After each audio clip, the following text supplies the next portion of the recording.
CCI-TL é optimista para desenvolvimento ekonomia no agrikultura e Timor-Leste e tinan rihungrua ruanulo resine.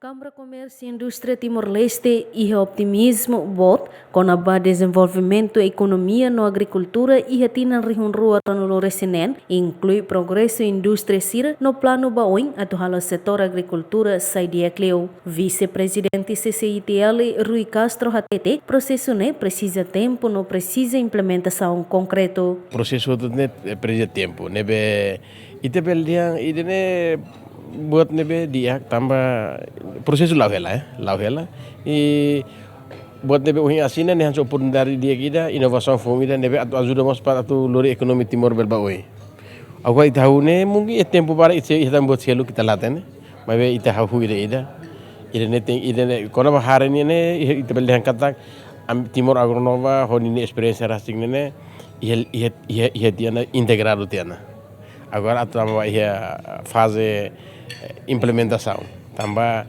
itu ihetian industri adubu hari larang ihetian. Rui Castro mosatu do optimismo husi progresso serviço sira nebe halo ona e tinan rihon rua no luresin lima no plano baoin atu desenvolve agricultor e tinan fon rihon rua no luresinen precisa foca para resultado concreto no implementação. Pas Timor tinggi dia, Timor dia ne itu ting optimis dia tambah itu hotu serviço makasela para atu halu Timor ting sai dia. Ne faz parte da nebe iter buka boto tu maneira hotu para tinggi Timor sai dia e lori Timor ba dia e povo Timor ting moris dia.